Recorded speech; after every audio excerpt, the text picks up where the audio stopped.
What you're going to hear today is or now is a very different story than from what Mario presented to you. Mario talked to you about the virologist perspective, and I'm going to talk to you about the immunologist perspective. And I'm going to show you, hopefully, that if you're able to manipulate the immune system successfully, and this is what we have been doing for the past 2 years, you might get a chance in indenting on the HIV reservoir and making a significant contribution to the HIV cure.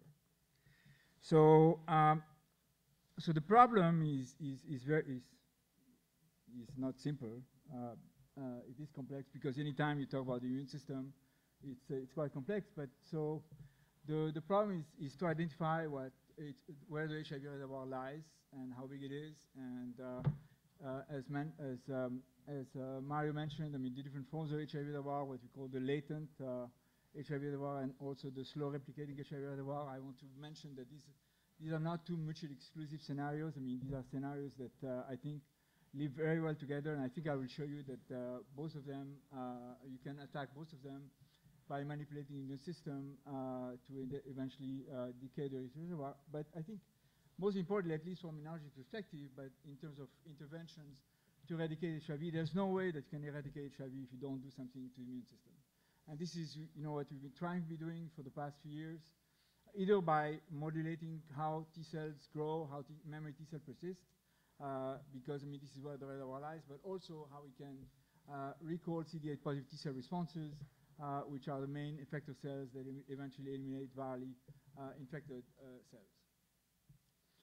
The other issues, I mean, that we have, and I'll show you some data that there's in most HIV-infected subjects, and most importantly, those who are treated by heart and suppress viral load, but do not reconstitute the immune system, by not increasing their CD4 cells, these subjects have an inflammatory signature that really impedes on CD4 reconstitution, and I will suggest a mechanism. Restoring immune function, whether it's by restoring CD4 T cell help, restoring APC function, innate immunity, or restoring CD8 T cell immunity, these are all things that go hand in hand. You cannot say, I mean, I'm going to restore CD8 function in solo. You have to be able to restore APC function, and you have to be able to restore helper T cells. And of course, I mean, once you do this, I mean, probably you have a chance of limiting the size of HIV reservoir and eventually eliminate it. So, so of course, I mean, if you're a translational cure DARE agenda, you have to think of what kind of clinical strategies you can use, I mean, eventually to reconstitute the immune system and eradicate, eventually contribute to HIV eradication.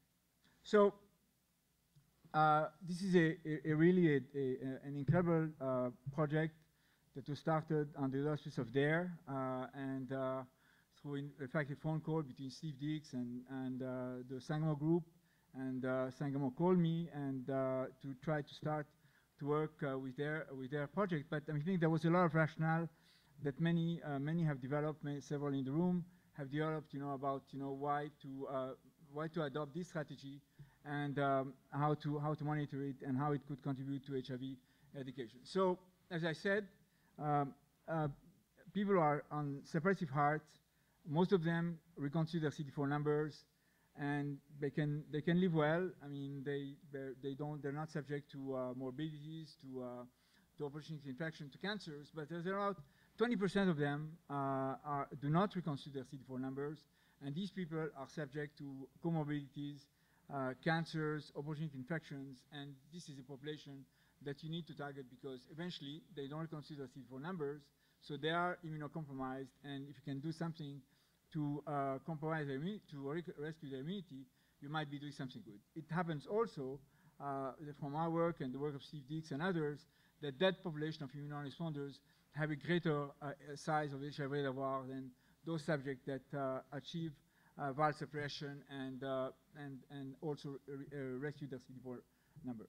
So we know already also from the work of Rick Kaup, I mean, about, 15 years ago, when he identified that CCR5 was a co-receptor of HIV, and also from more recent work that correlated low level of CCR5 with central memory T cell infection, that the dose against CCR5 is a very important predictor of HIV disease.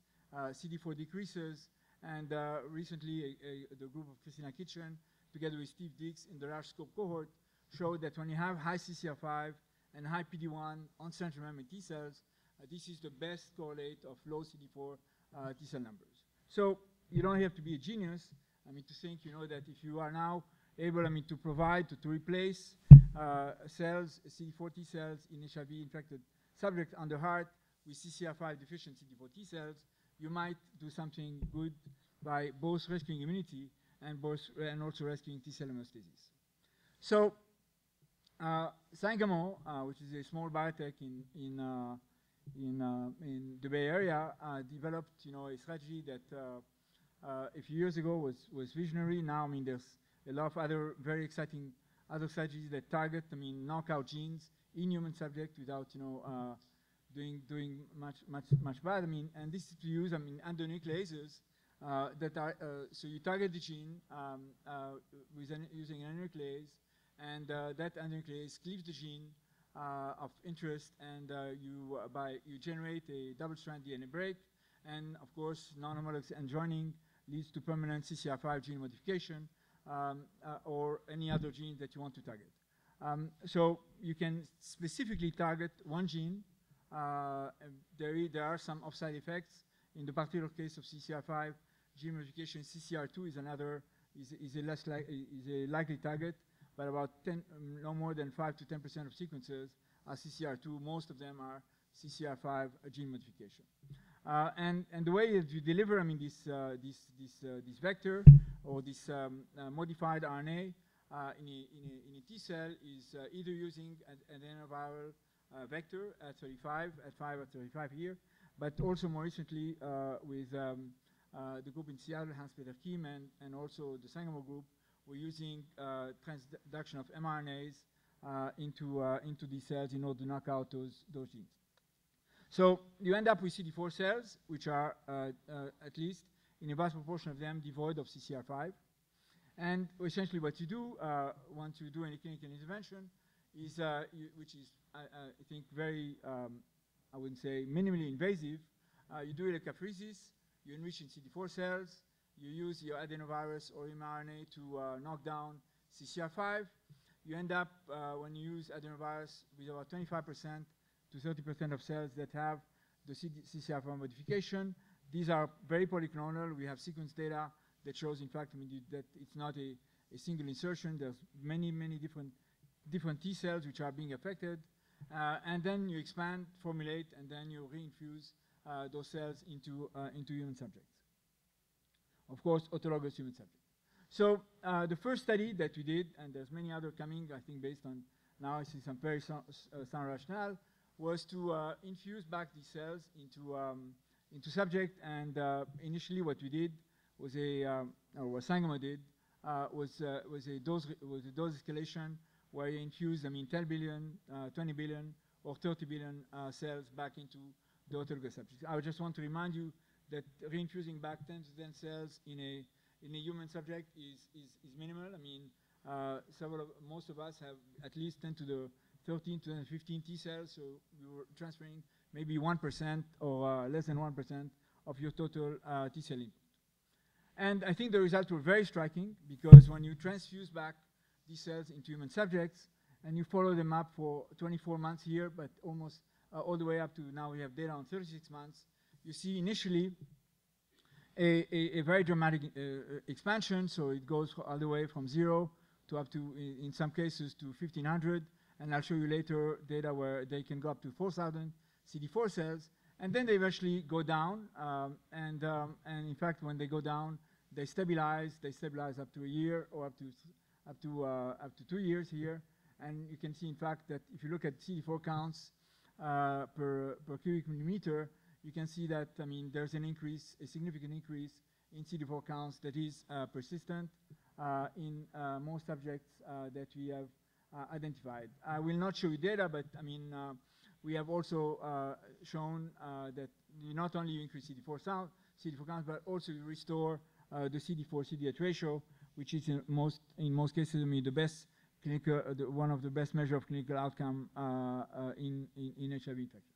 So, so we asked then the question, so what are the mechanisms that are associated with the observed increase in CD4 T cells? So in order to do this, we looked at what we infused, and then we looked at the behavior of what we infused into subject. And I think for a human immunologist, a study like this one is just amazing because for the past 20 years, I've been always monitoring my mouse colleagues, that are doing adoptive transfer of T cells, adoptive transfer of any cells. In human, it's very difficult to do this because we don't have marked cells. Here, those cells are marked because they bear a mutation that's generated by the insertion of the modified CCR5 gene, and so you can track those cells. You can look at the numbers. You can look at where they go, and in fact, and you can look at the behavior, their differentiation, which is, I think, a great tool. So, if you look at the distribution of the major T cell subsets before infection, so pre-CCR5 modification, you see that you have predominantly central memory T cells. Of course, you have naive T cells. You have central memory, effective transition memory T cells, effective memory cells, and you have a population that I'll get back to, which is we call CCR5 RA low, R low, and this is a population that's very analogous to what people call memory stem cells. And once you expand those cells in vitro with anti-CD28 prior that you infuse them into a human subject, you can see that the distribution of memory cells has completely changed. Of course, because you're activating cells for up to 3 weeks, you completely ablate the population of naive cells that are present, and you end up with a very high increase in a doubling of effective memory cells, because when you activate T cells, they eventually differentiate to becoming effective memory cells, and you also induce the expansion of what we call those CD45 RLO, RLO, which are, as I mentioned, are those memory stem cell-like T cells. So if now you want to see the data, so if you look at the expansion of this CCR5, so if you go to the previous slide and you look at this CCR5 RLO, RLO, this is what was generated pre-infusion, and if you now look at the population post-infusion, you can see that population has dramatically expanded in those subjects. And as I've mentioned, this population is what we call it's TSCM like cells, and it's quite different from the naive cells, because this one is RA low, R low. The naive cells, which are RA plus, RO minus, have a very distinct distribution. Of course, we get the distribution of the central memory, the transition memory, and the effective memory cells. So what we see in subjects that have been transfused is gain of a population that expresses low levels of CD45RA, CD45RO that have a naive phenotype because they still express RA, and which suggests the induction of those TSCM post-infusion. So those TSCM like cells, which bear this phenotype of RA low, R low, resemble in CD4 cells, resemble a subset that was described in a blood paper by Chiara Bonini's group, which published data showing, in fact, that you can expand CD8 naive T cells with CD3, CD28, and R7, R15, and you generate about 80% of the cells that you generate from these CD8 naive T cells. Here in our studies, we're working CD4 naive cells in vivo, expressed in those subsets, RO, L-selectin, CCR7. These cells retain the naive phenotype in long culture, and by gene array and other data, they show that also they express CD95, which is the most conventional marker of those naive memory stem cell-like cells, and they show similar gene expression to those TSCMs. So, and again, if you want to be convinced, that those cells get really expanded, you see that at baseline, you can monitor the presence of those TSCM, RA low, R low, and then when you look at month 6, I mean, now you can see that the TSCM have really expanded within those particular subjects. And these are the percent TSCM, which also now express CD5, CD58, and CD95, two of the conventional markers of those TSCM cells. You can see that month 6, month 8, and up to month 32, those cells are much expanded as compared to baseline. So now, then the next question, we saw that there was this dramatic expansion of those memory stem cell-like cells, and we asked the question, so are there any other subsets that contribute to the CD4 expansion that you see? So what we did is to correlate naive T cell counts by looking at the change from baseline to months 11, 12, and we correlate that with CD4 T cell counts at months 11, month 12. And you can see that if you correlate naive T cells, central memory T cells, all those memory stem cell-like, you come up with very significant correlation between those naive central memory or TSCM-like cells to the change in CD4 counts. And what that says, I think, is very important, because you have to remember when you infused cells back into patient, there was no naive cells. Okay? Most of the infusion consisted of TSCM, central memory, effector memory cells. In fact, 75% of the total cells were effector memory cells. So what it means, that the infusion is changing something into the recipient immune system that now is able to retrigger proper homeostasis of naive cells, central memory cells, and TSCM of the subject. So that's something that we are very actively trying to study mechanistically at the molecular level, see how now in naive T cells, homeostasis is being now retriggered, and how those T cells from a stage where they were minorities now can expand and correlate with CD4 T cell count. So, of course, the next question you're going to ask me is what do the input cells, the CCR5, do they persist? Okay, and if so, is it preferentially in the TSCM compartment, because that's a compartment that's endowed with self-renewal capacity. So that slide said is all. So if now you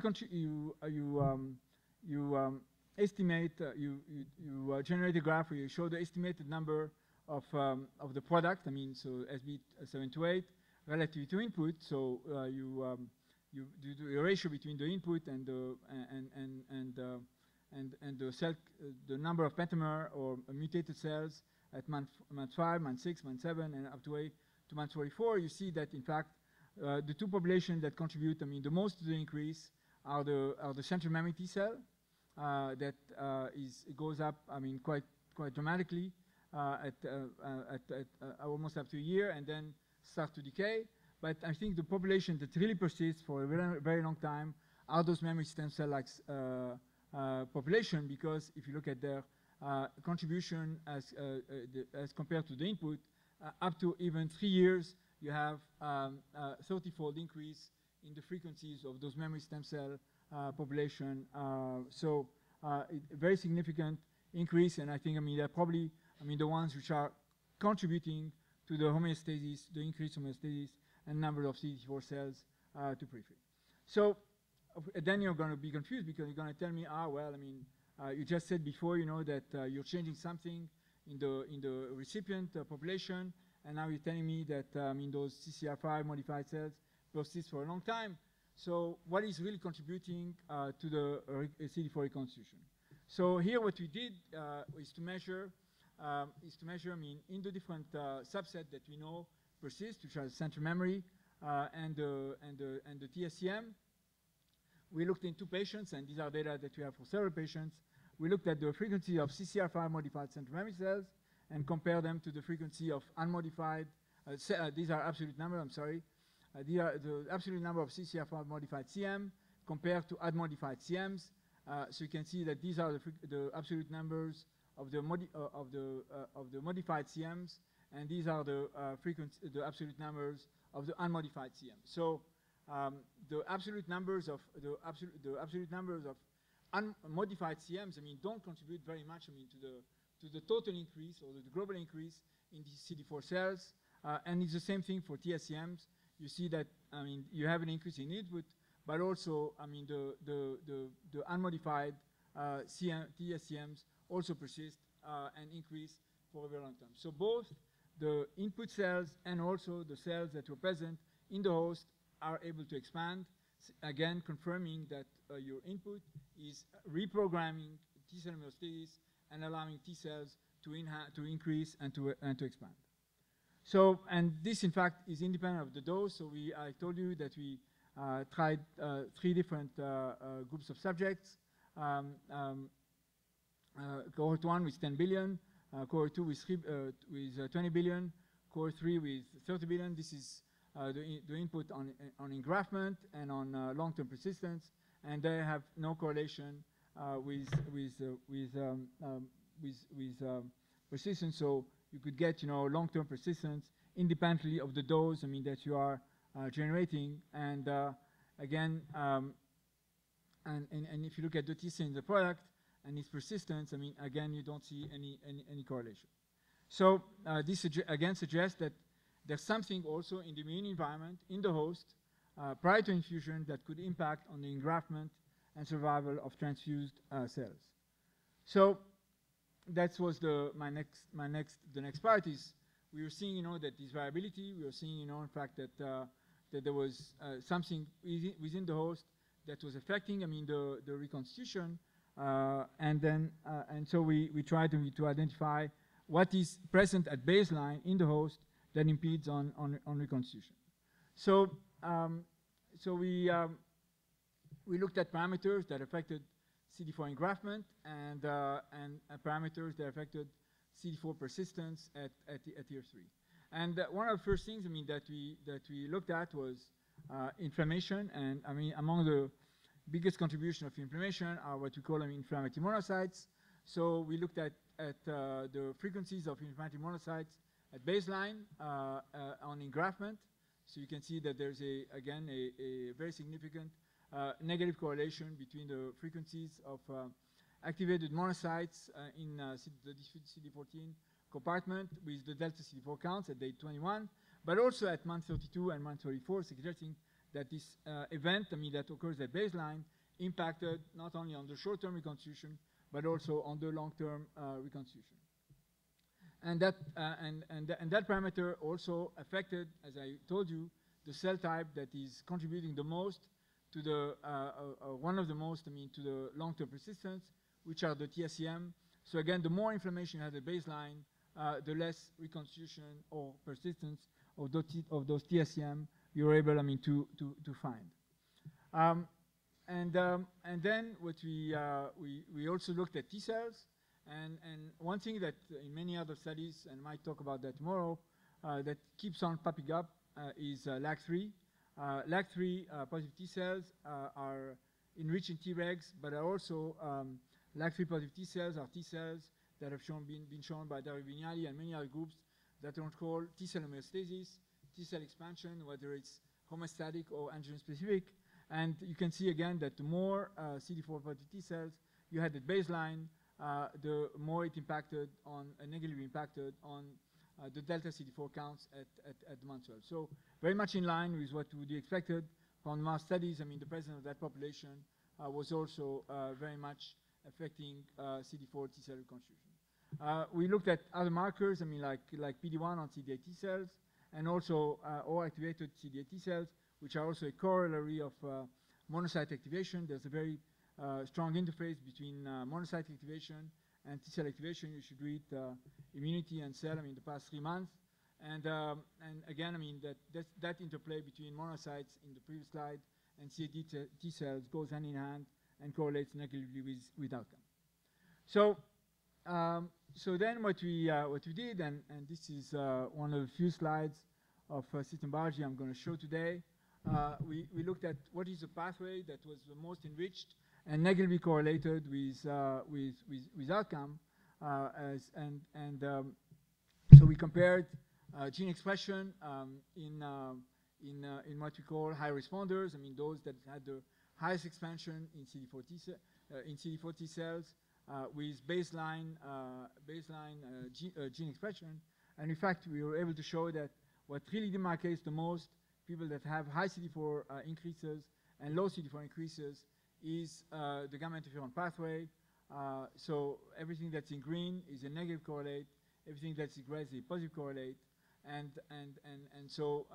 the central node of all this are genes which are regulated by gamma interferon and upregulation of both gamma interferon and of its receptor. So again, very much in line with what you were seeing, that more activated monocytes correlated with a negative outcome.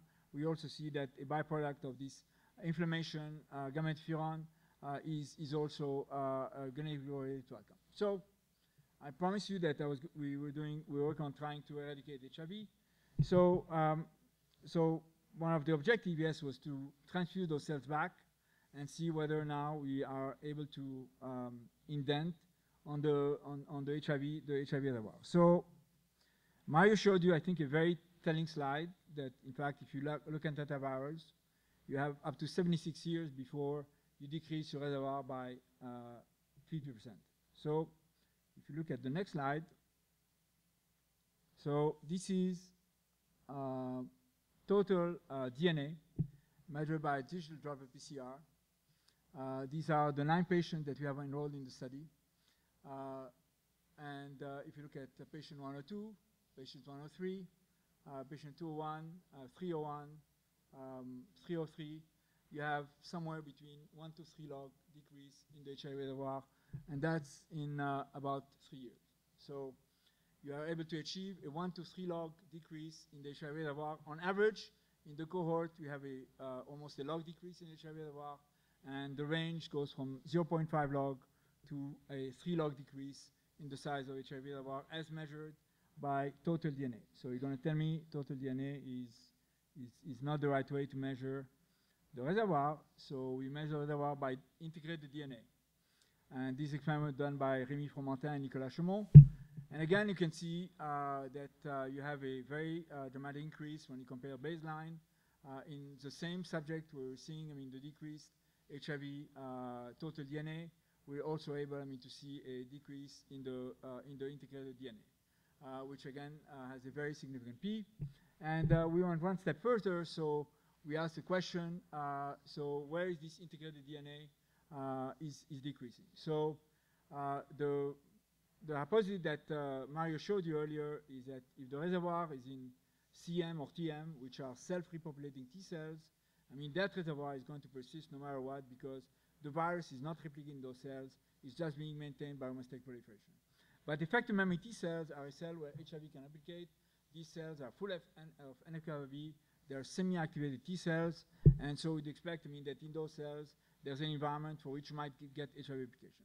So if you now look at the reservoir between baseline and month 36, in those 7 of the 9 subjects for which we had cells, to be able to do sorts of CMs at baseline month 36, TMs and EMs, you can see, in fact, that although we have not reached significance, but there is, as expected, very little difference in the decrease in the reservoir in the CMs and TMs, but there is a tendency towards a decrease in the effector memory cells. So I think, what we really plan to do, of course, is in the next studies, we're planning to, of course, increase our Ns, and hopefully we'll be able to confirm the tendency.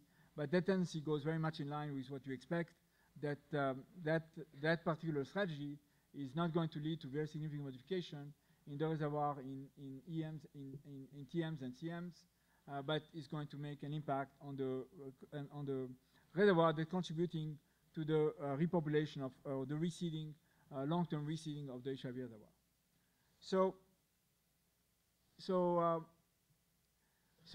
we asked the question, what is the mechanism for the decrease in the reservoir? Can expansion of HIV-resistant T cell provide help and restore function of HIV-specific CD8 T cells? And then what Jumana did was a serious experiment where she looked at HIV-specific CD8 T cells in the different subjects, and what she was able to see is that in most of the subjects where we added back CD4 T cells, we're able, although in these numbers are very small, but don't forget, these are people that were treated on heart for somewhere between 5 to 10 to 15 years. So the frequencies are very small, but you can see that in most of the subjects that you have looked at, you see a very nice increase in the frequency of gamma interferon or of CNF producing CD8 T cells when stimulated specifically with HIV. And if now you look at the correlation between the frequency of cells that make TNF-alpha or gamma interferon with the integrated HIV DNA, the delta in integrated HIV DNA between month 30 baseline. You see again a very negative correlation between gamma interferon producing cells, TNF-alpha producing cells, and the HIV reservoir.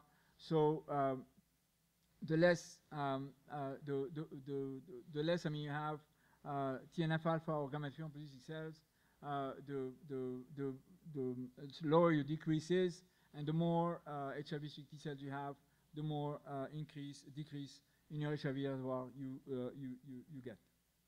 So we then wanted to expand this and really show that we are contributing very specifically to changing something in HIV-specific CD8 T cells. And what we did is to compare in longitudinal analysis baseline month 12, we have all the way up to month 36, and try to see in HIV-infected subjects the differences in the expression of activation markers. So you see that there's a lot of activation markers that go down with time, but also what's very important is you see a lot of negative regulators of T cell signaling that goes down with time, CD160, KLRG1, SLAMF6. And now if you look at anti-apoptotic genes at month 12, so you see now that the fact that you've introduced back CD4 T cells into the subject, their CD8 T cells are now completely modified because they upregulate several anti-apoptotic genes and they downregulate several pro-apoptotic genes.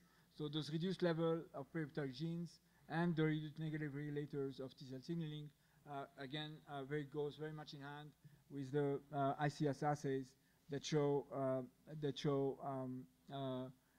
enhanced CD8 T cell function. So what we've shown is that treatment of HIV-infected subjects, which are treated and immune non-responders with those CCR modified cells, led to long-term, up to 3 years, immune reconstitution of the CD4 T cell compartment, a decrease in the level of total between 0.23 and 3.4 log of integrated HIV DNA after 3 years, decreased levels of HIV DNA strongly correlated with restoration of T cell function, and baseline inflammation impacts on CD4 T cell reconstitution. So if you restore CD4 function, so this is purely now an immunologic intervention, of course done in the context of complete viral suppression. You get, if you restore CD4 function, you restore CD4 homeostasis. As I showed you, it's not only the donor cells, the input cells that change or that persist, it's also the host cells, the recipient cells, that also go through these expansions. Central to this is the restoration of the TSCM compartment and anti-HIV effector function. All these events, may lead to reduction in the size of the HIV reservoir by killing infected cells and potentially diluting, replacing latently infected cells. And we're working now on models in order to be able to show that mathematically. So our next steps will be, based on what I just said, really to assess the contribution of dilution through the novel expansion of unmodified and CR-modified cells to the decrease in the HIV reservoir. Try to show, or try to enhance the CD activity of all these subjects. And I think one way is by minimizing, the contribution of negative regulators where there are cells, like LAG3 for the T cells, inflammatory monocytes, to the inhibition of engraftment and persistence. And that's really something that we're after to develop approaches that impede inflammation so it can enhance engraftment and long-term persistence. So can we do this? Okay, so together with Sangamo, again, we started a trial where we use cytoxan. So taxotan or cyclophosphamide is a very potent inhibitor of Treg function. It's a very potent inhibitor also of another subset that we have shown, I didn't show you the data, is also associated to inhibition of expansion, which are those myeloid-derived suppressor cells. So when you use cytoxan, you can see that I showed you previously our maximum increases in CD4 T cells were 1,500. When you use cytoxan now in those escalation studies, you can go down all the way up to 4,000 CD4 cells increase in the first 2-3 weeks of expansion. And And not only you increase your number of CD4 cells, but also you increase the engraftment of your CCR5 modified cells. So if you're able to increase your CCR5 modified cells in line with what I showed you before, if you're able to increase your CD4 numbers, you're going to be able, to dilute the reservoir potentially, but also to provide helper T cell function and eventually do even bigger indentation on the HIV reservoir. So we have a strategy. It's very much immunological. Of course, it can only be done in the concept of complete heart. And I hope that next time I come here, I'll show you that we have not only 6 out of 9 subjects or 5 out of 9 subjects that have this decrease, but also that I think most of the people that are in the Satoxan study, there were 21 of them where we'll see the same kind of maximum decreases. So, of course, I'm only the speaker here. The people who did the work are Jumana Zedan, who did an enormous amount of work together with Victor Jou. Nicolas and Rémi did all the reservoir work. Courtney Steele was our bioinformatician involved in doing all the gene array work, which I avoided today because you're going to have plenty for tomorrow. And of course, this was done always in collaboration in the DARE consortium with Steve Deeks. The Sangamo group that are absolutely instrumental in this platform, and these are the clinicians. And I will thank AMFAR. Mario, you can tell Rowena that I thank gratefully AMFAR, and of course DARE and the NIH. Thank you.